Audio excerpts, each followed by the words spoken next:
Hello মা, তুমি তো তোমার নিজের পছন্দে আমাকে বিয়ে দিয়েছিলে, এখন দেখো এই ছেলের চরিত্র কেমন। আমার তো আগেই সন্দেহ হয়েছিল ওর উপরে। ঠিক আছে, আসো।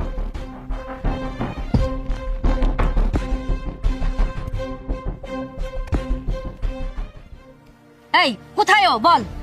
ওই তো সামনের ওই বিল্ডিং এ ঢুকেছে। আসলে বলতো কি হয়েছে? আমি তোমাকে নিয়ে